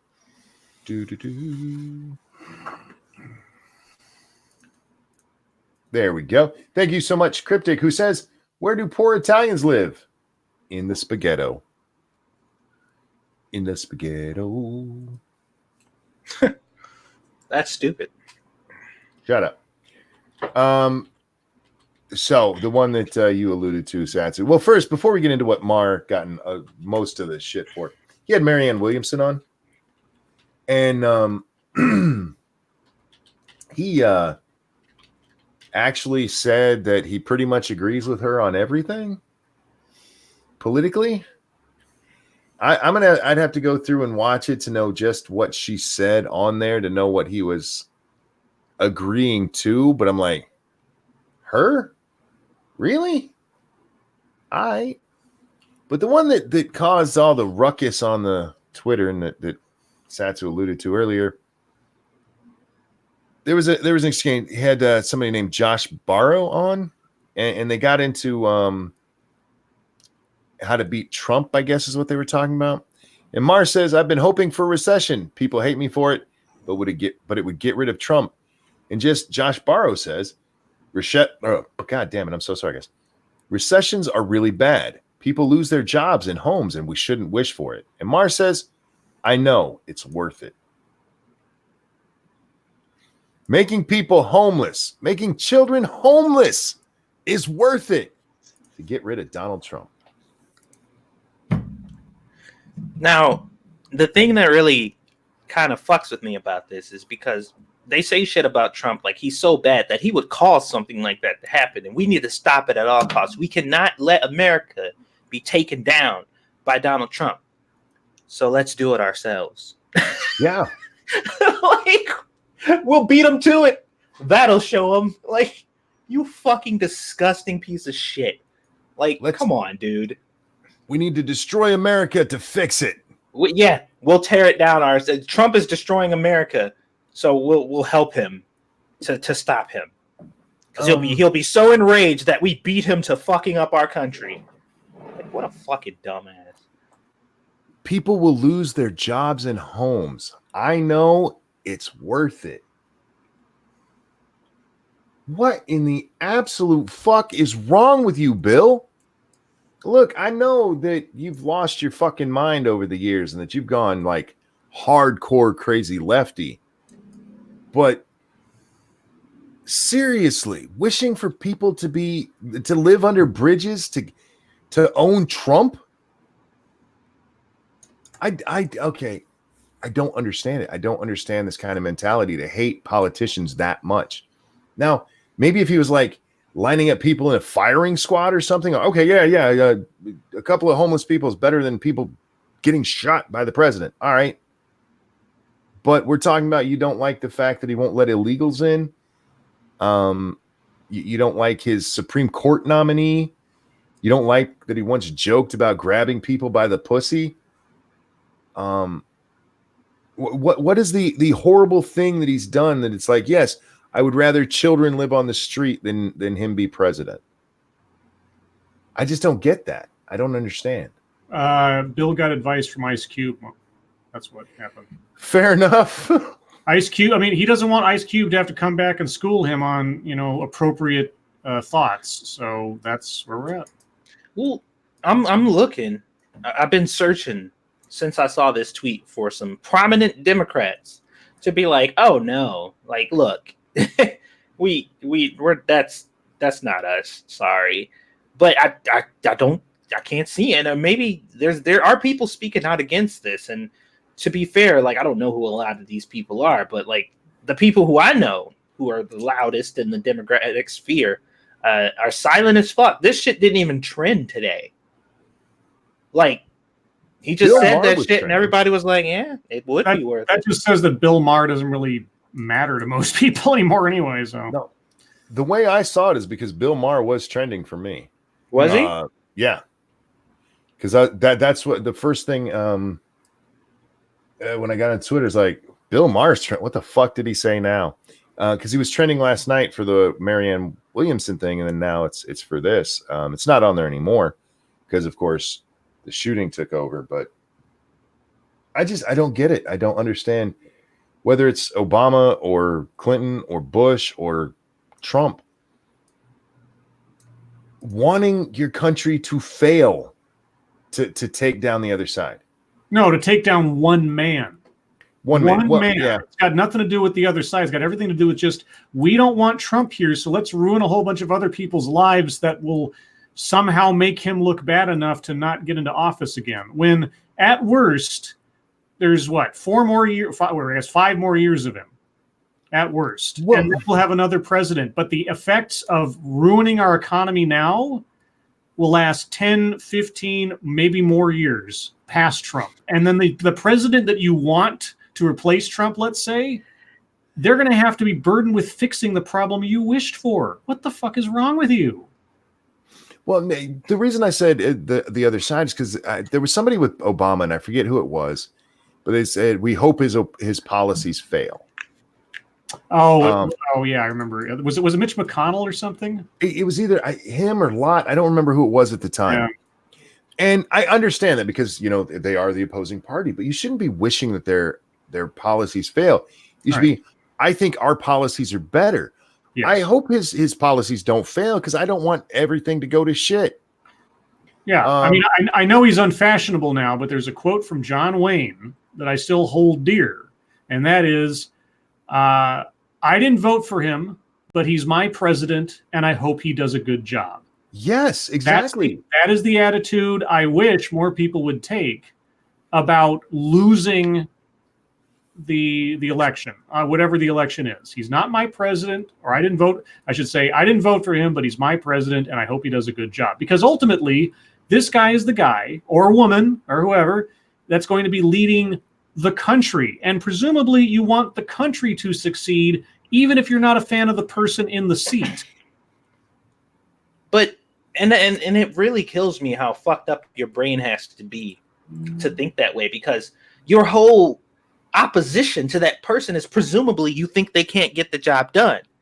So if they are getting the job done and you're like, fuck them, I want them to fail. I don't want them to do the thing that I didn't vote for them for. It's like, That doesn't make any sense. You didn't vote for them because you thought they couldn't get the job done. They are getting the job done, and you're mad because they are succeeding. Real quick, Dark Shade, thank you so much. Like wishing your house would burn down to get rid of a spider. And somebody said it was Rush Limbaugh because he knew that what Obama was about. He was talking about his policies. There's times, they're proposing policies and like, oh, I hope that doesn't get through. But if it does get through, I don't want the policies to fail. Yeah. I might think they're going to, but I don't want them to because I don't want, veterans screwed because I don't like Obama's appointment to the head of the Veterans Association or administration. That kind of shit. I understand, like, hey, I think that's a very, very bad idea. I hope that policy doesn't get through. But if it does, I hope it fucking works because otherwise people are going to get screwed. Yeah. Not only that, he's admitting to Trump's current. I mean, if you want to give Trump credit for the economy, and it's sketchy to give any single president credit for the economy, given the fact that usually it's the policies of the previous president that bleed over for the first couple of years of the next president that actually have the most effect on the economy, barring some catastrophic event like a 9/11 or something. But regardless, at this point, you could probably say that Trump has maintained the rise in the economy and its fortunes. So you're admitting that the economy's good. Yeah. But now, because of your hatred for this one man, you're going to set aside the fact that, as far as anyone else can tell, at least on the economy, this president is succeeding. That's bad news for you. I wish I was rich enough to be able to make proclamations like that without thinking about the collateral damage that would actually cause. I really wish it was, Several people pointed out, if there's a recession, Bill Maher isn't going to have to fucking worry. Exactly. With that, guys, it is chat time. Questions, comments, concerns, throw them into the chat now. We'll do our best to answer them. Ebony asked, who would want the country to fail because they don't like the person in charge? Horribly stupid partisans. And we have way too many of them in this country. Zealots. Yeah, very, very good word. That's the best word for it, actually. If Texas is a conservative open carry state, why didn't the shoppers at Walmart have guns to stop the shooter? Some of them may have, but just because you're carrying a gun doesn't mean when somebody starts shooting, you're going to turn into fucking Rambo. It still takes a courage a lot of people don't necessarily have to point a gun back at somebody who's about to shoot them. Yeah, a lot of people need to remember that some people have guns so they can defend themselves if they have to. Keyword being themselves. Not random person number 48 is getting shot over there, so let me just go over here and handle that. Because believe it or not, even if a person is carrying, they're not either obligated or, most of the time they won't head over there and be like, I'm going to handle this.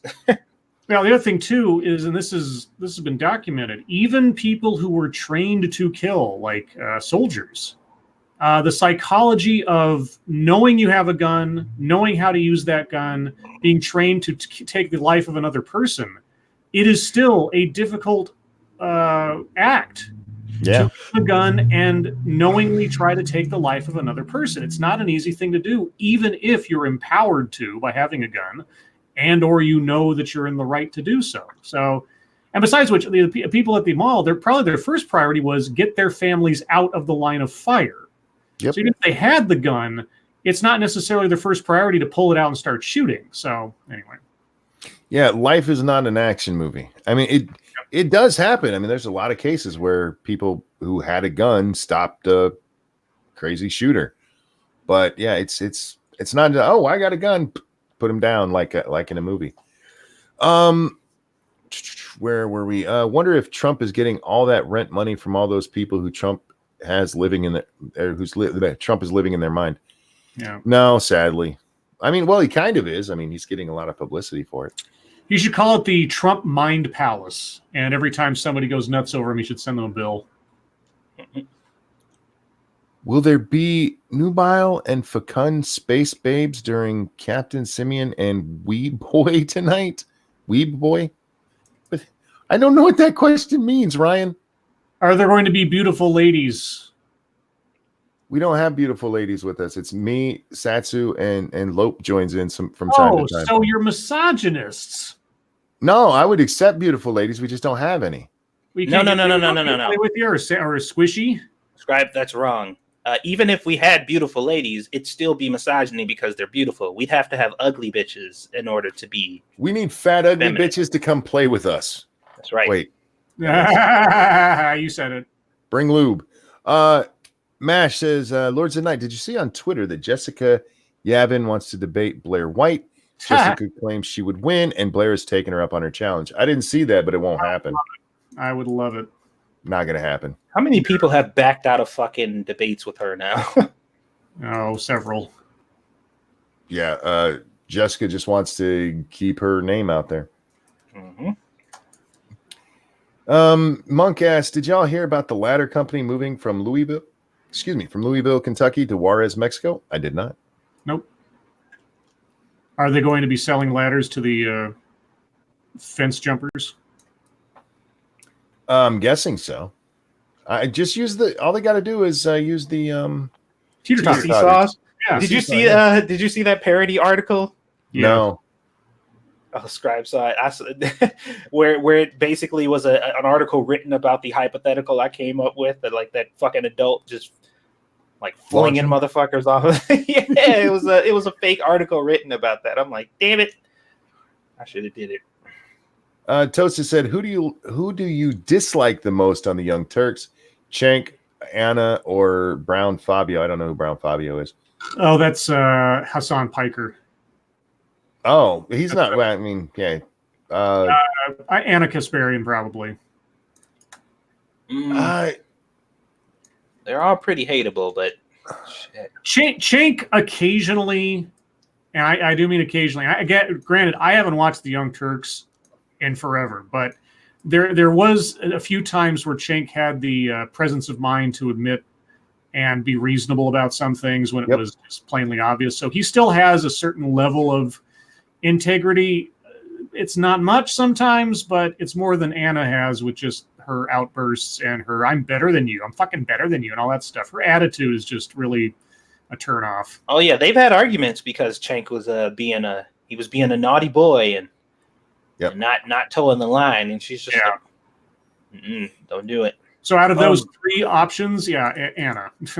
Yeah, to those three, Anna. And I will agree with you, Scribe. That was what I was going to say about Cenk. The one that did it for me with Cenk, I was like, wait, what just happened here? Was during I think it was or just after the second Hillary Trump debate. Yeah. And of course, the other Young Turks, they're like, oh, Hillary killed it. And Cenk's like, what the fuck did y'all just watch? Right, exactly, yeah.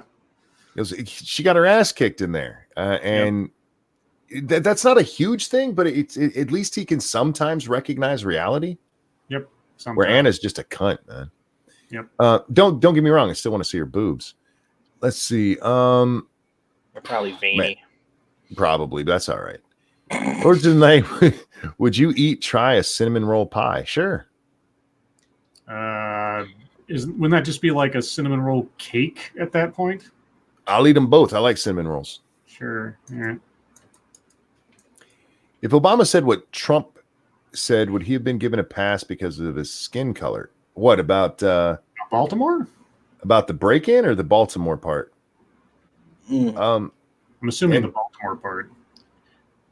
And for the most part, Trump's been given a pass for what he said. If you're talking about the after part, the part me and Satsu were talking about, because that hasn't been a huge story. It was just it's just our part. Like, really. Yeah. Really? There was a lot of comments though, but I'm surprised. Yeah, it hasn't been. It probably will be tomorrow. Maybe they just ran out of shit to talk. Ran out of space to fucking. They ran out of outrage today, so they're like, all right, we'll tackle that shit tomorrow. Checky Logic says, isn't it sickening that people seem to be happy that this shooting took place just so they'd have a reason to virtue signal against Trump? Oh, of course. Every time. It is sickening that it took place. It is sickening that people do seem to get it's like they wait for it. I can't wait for that next shooting so I can say the same stupid shit. Mm-hmm. Yeah, the whole thing is sickening, all of it.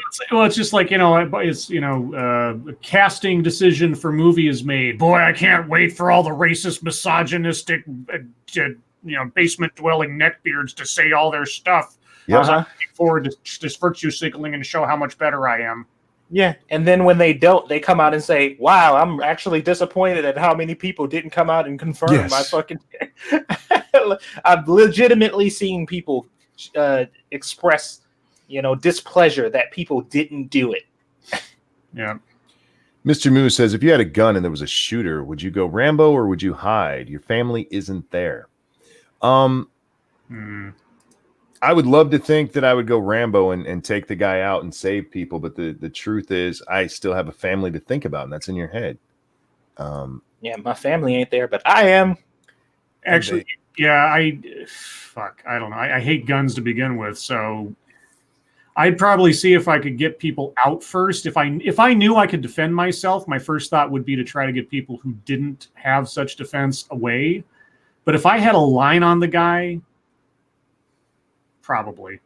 Yeah, like if he did not see you and you were completely hidden and had a shot, then maybe I'd take it to save lives if I thought I could.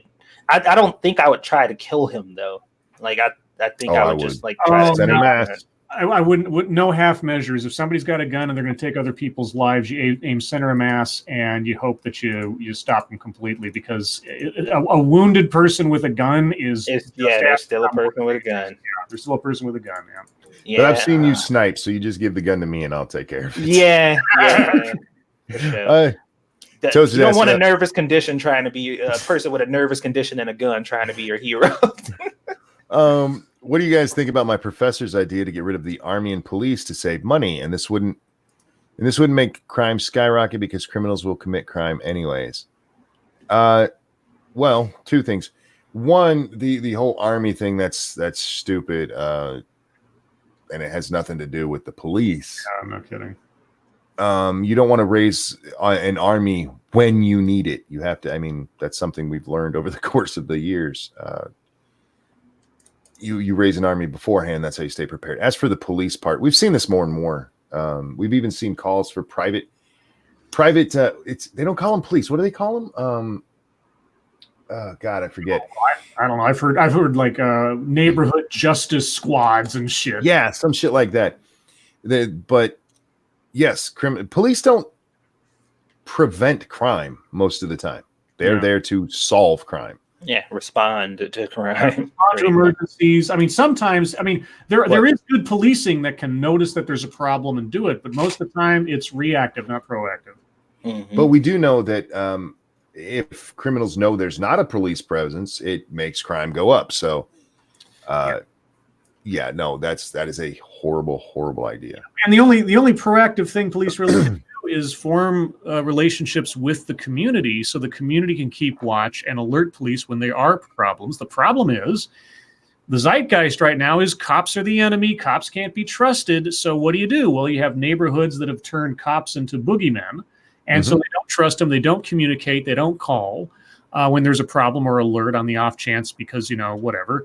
And then people wonder, like, why are the crime rates going up in particular neighborhoods and things? Well, you gotta work with the police to have the police work for you. Yeah, and the private thing is insane to me. Like that is actually baffling that someone would even suggest that, because it's just like you got a whole bunch of people seemingly because the police are trained to defend the public, like everybody and the public, and you're talking about specific private factions of these groups of people who get to decide on who's worthy of defending and who's not.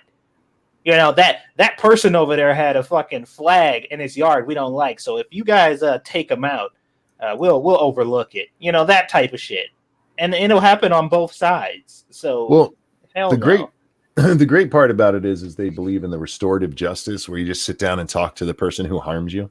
Yeah. Your boy Pat asked, did you see the one tweet where some guy sent about Candace Owens' Scribe and Satsu? He didn't ask me because he knows I'm blocked. What was said about Candace? There's a lot of tweets that go out. I don't know. You'd have to be more specific. Yeah, you have to be a little more specific. There you go. Cobbler or pie depends on the flavor, I guess. Yeah. What's the filling? Lords of Night, what had Trump done to deserve this outrage and delusion? Truthfully, he defied the press and then beat Hillary. Yeah, he won the election. That's what he did. He's a lousy look for the country. I'm not gonna sugarcoat it. As far as like a representative for the country in my book, he's the worst president we've had in a very long time. He's also not a very likable person, and that's why people are upset. And he beat Hillary, and he's a Republican. So Trump's first mistake, and you can watch this. Go back and look. His first mistake and where all the hate started was when he announced his run for the presidency and called out the people coming across the border who are criminals. And he was meant to go away at that point for being racist. Yep. He didn't. And the press is like, oh, no, you didn't. And everything's sparked from there. And his attacks on the press have not endeared them to him, obviously. So anything and everything they can find to complain about, from how much ice cream he has to God knows what else, it's just, yeah. Harbo says, Monkey just started watching your No Man's playthrough. All that walking, how long did it take you to figure out the sprint melee jetpack move? LOL, and thanks for the egg tips. Okay, we don't use the sprint melee jetpack move. I can do it occasionally, and I figured that out immediately because before we started, well, I think we might have practiced a little bit, like play. Yeah, because I was telling you that I used to use it on PS4. It doesn't work as easy as it did back then. Like, it was like really easy to do, but they kind of nerfed it a little bit. But I'd seen a video that told me how to do it, so I was trying it immediately. I can do it. It's easier to just run. But thank you for watching, and don't forget, guys, I play over on my channel too on Ranting Monkey Games, which just went over 700, y'all. Thank you. So thankful for you guys for coming and hanging out and watching that stupid shit I do over there. Mr. Moo says, can we put mines on the border? No. Mines are a bad idea. Yeah, that's Ask the Koreans.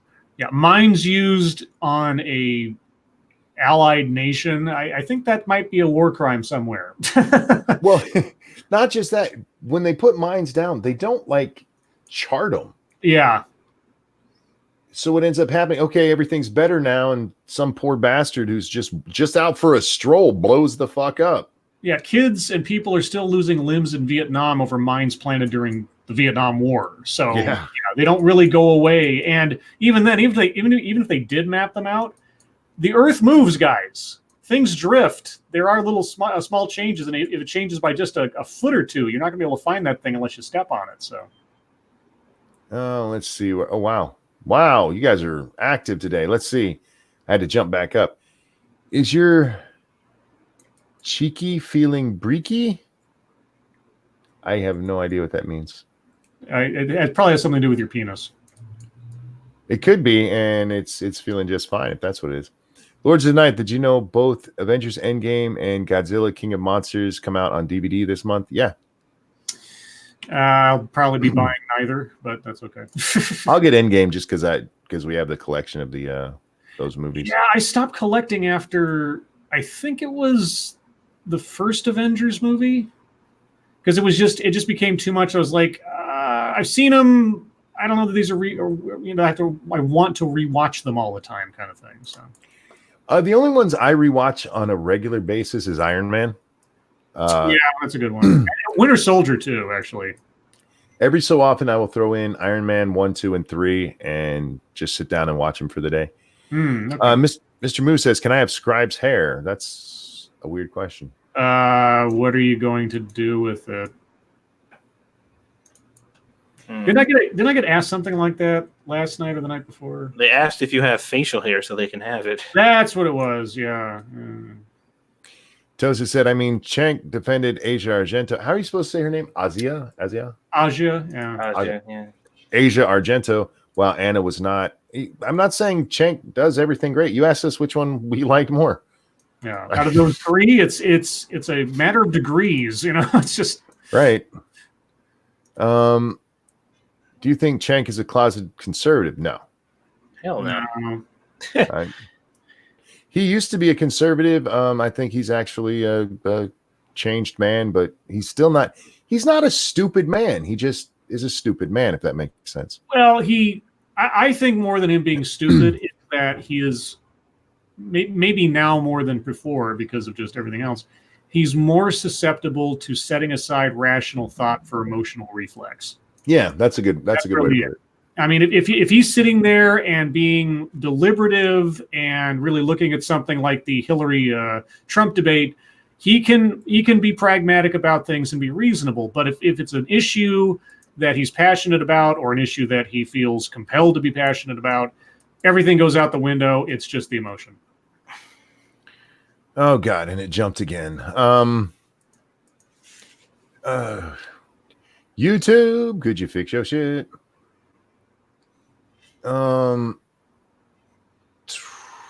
Okay, I'm if I missed your question, I'm sorry guys. There's just so many questions coming through, and I do appreciate them. Repost them. Ninja Knight asks thoughts on The Boys TV show on Amazon. I haven't watched it.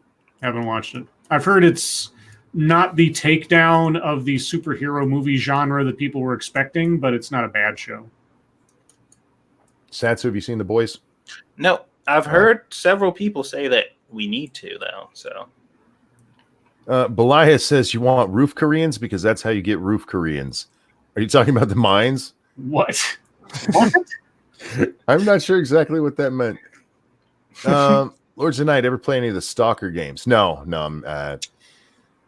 No, I knew people who did, like, way back in the day, and it has this weird cult following because I always found this interesting. The setting and the story behind the game actually lends itself to there being bugs in the game. Because the bugs in the game, in some instances, have been mistaken for effects of the anomalies that occur in the plot. And that added like this whole extra layer of weird cult favorite lore to the whole thing. So there's a great documentary on there about on YouTube about the Stalker series and about its development and everything else, how it got better or worse, its fan base. I find the story behind it more interesting than me having any desire to actually play the game. Every time I hear about the Stalker, I think of Manhunt. Oh, yeah. Manhunt was my shit. No, it's not. It's not like Manhunt. Your boy Pat, I think he's clarifying about Candace Owens. Apparently, somebody asked what is the female equivalent of an Uncle Tom. Oh, I did see that. Okay, I hadn't heard that one. Yeah, and she brought up a point that I had brought up quite some time ago, or whatever, and like for some reason it hasn't come up because this was before Lords of the Night. About the Uncle Tom thing and how it doesn't make sense as an insult. Right. I'm just like, why is that not more like not a thing that's pointed out more? Like whenever somebody calls you, it's like, do you know the story of that? Do you know why that name exists? They don't. I don't know. It's interesting, but fuck those people. Mr. Monopoly asked me who blocked me on Twitter and asked if it was Sofane. No, me and Sofane are friends. And who was it blocked me? Some fucking rando. I don't know who he was. Lord of the Night. Go ahead. I'm sorry. I said I'll be right back. Oh, okay. Lords of the Night. What is the chance of Michelle Obama throwing his hat into the ring for the presidency at last minute? No chance at all. No, not going to happen. Who would be the best candidate from the DNC? I still say it's Booker would be their best candidate. After his performance the last couple nights or last couple of debates, I don't think he's got a chance. I don't think he's the best. I think honestly, it's going to come down to a combination of. I think the best combination, honestly, at least as far as having a chance to win again, would be Biden Gabbard. If Biden got the nomination, he took Gabbard as his VP, they'd have a shot.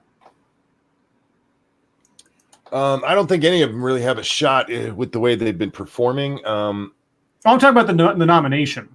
No, I know. Oh, well, they asked the best candidate from the DNC. Oh, well, okay. I think Booker did very well in the second half of that debate the other night. Even to the point Chris Cillizza wrote about it. The way he handled criticism is the way you have to do it with Trump. He just kind of smiled and still went about his way. You don't do it the way that Kamala Harris did. Yeah. Kamala Harris will get eaten alive by Trump. She just will. Biden seems horribly out of practice because he used to be the Dems, bulldog, and he just seems almost flustered up there. Well, but he was the most composed is the problem. He was the one that didn't get all freaked out about everything. He was stuttering in places and everything else, so he looks a little off his step. But I think it's just because he's not used to being attacked by his own people like that. But he's been in Democrat primaries before, so he knows that shit's coming. Yeah, but he didn't win those either. Yeah, and that's what I'm saying. He just seemed very out of practice for Joe Biden. Go back and watch the debate between him and who was the two vice presidential debates he was in. Put it that way. Watch both of them. Yeah, Paul Ryan or whatever. Biden was on point, man. Yeah, he was in full Biden mode. It was great, and if he did that up there on the stage, he'd win the primary with no problem.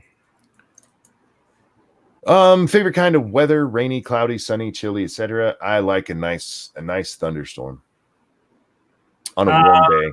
Favorite, like when it's blue skies and big puffy white clouds, but it's just slightly cool. Like we're talking like somewhere from a 62 to 65 degrees, and it's just a nice day. Yeah, I like a breezy, sunny day. Yeah, where it's like the sun is out, but it's not like too hot. And the breeze is nice. Yeah, like when you can walk out of your house and it's room temperature. It just doesn't even feel like you. Yeah, there's no difference. Mm-hmm. Ryan Walters asked, if not mines, can we use a moat with alligators? Sure. I have no problem with that one. The Motorgator 2000. Ebony says, Ranting Monkey, why are you and the chat so obsessed with your junk? Well, if you'd seen it, sweetheart, you'd know. Oh, here we go. Yeah. Moat America great again. Moat America great again. There you go. Oh, God. It jumped, and now I don't know where we're at. Wouldn't a female... See, Monopoly, I almost said that. I'm not saying that. That's horrible. Did you guys see the thoughts and prayers hashtag? It's been an absolute cancer. No. No, I'm not surprised, though. The first thing I saw about the shooting was some fucking asshole up there. I guess it's time for thoughts and prayers again. That always works. One, I'm so tired of that fucking argument. You know what? For a lot of people, that's all they can do is, I wish the best for these people. Does that going to make everything better? No, it's not. Yeah. What if they were just like, whatever? I didn't fucking know them. Yeah. We prefer indifference. Fucking assholes. Yeah, be indifferent like us. We don't actually care. We just pretend we do. But you guys are sending thoughts and prayers like a bunch of fucking pansies. I generally, when things at this point, I've been conditioned in my own mind. When things like this happen, I'll pay attention to actual news reports of what's going on.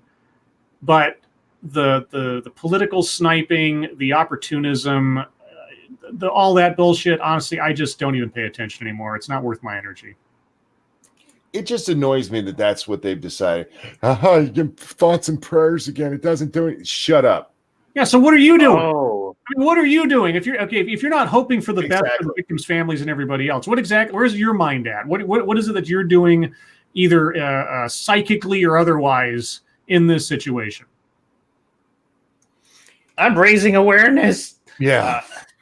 That dude that he brought up, the Douglas. His last name is Blackman. The dude who asked Candace, what is the feminine form of Uncle Tom? His name is Douglas Blackman. He deleted the tweet, and somebody said, "Hey there, Doug. Just curious why you deleted this tweet to real Candace Owens. I mean, we're pretty sure I know why, but would you care to explain?" And his response, why he deleted that tweet, is, "Hey there, I deleted my earlier tweet because the whole Twitter swarm attacking thing is boring and ugly, whether I'm just subject of it or somehow on the other side, especially on an obscene day like today." Actually, you know what he should have said? He should have said, "As a black man." As a black man. Afterwards, as a black man, and then just like. All right. We have just a couple seconds left. I haven't seen Poppy, but you know what? We're going to sing for her anyway. So this is how we're going to end the show tonight. Poppy, sweetheart. Tomorrow's your birthday. We're an hour early, but this one's for you. And a 1 and a 2. Happy birthday to you. you. It's the end of the show. I don't have to participate. Happy birthday Birthday to to you. you. Not paying attention over here. Happy birthday, Birthday, dearest Poppy. Poppy. Do I have any snacks in here? Happy birthday birthday to you. to you. Poppy, sweetheart, we love you. Happy birthday. I hope you have a good one. I really do. And with that, ladies and gentlemen, it's the end of the show. Thank you so much for coming and hanging out with us tonight. Let's see. We are going to be over on 2 Cents Plus in just a few minutes, playing some No Man's Sky. Come over there and join us. We will be back on Monday over on Satsu 2 Cents for more Lords of the Night at 9 p.m. Eastern Time. Everybody, I appreciate the donations. I cannot tell you how much I am humbled by your generosity. And I can't tell you how much I love hanging out with these two. Scribe, Satsu, thank you so much for joining me. Yeah, whatever. Everybody, have a wonderful night. Your lives make us sad. We'll see you next time. Bye, guys. Thoughts and prayers. I was about to say, you should have said thoughts and prayers when he says, thanks for hanging out with me. Thoughts and prayers. Yeah. Hilarious.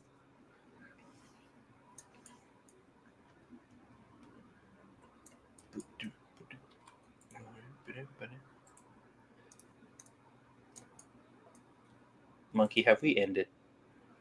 Or are we still live? We're still live, aren't we?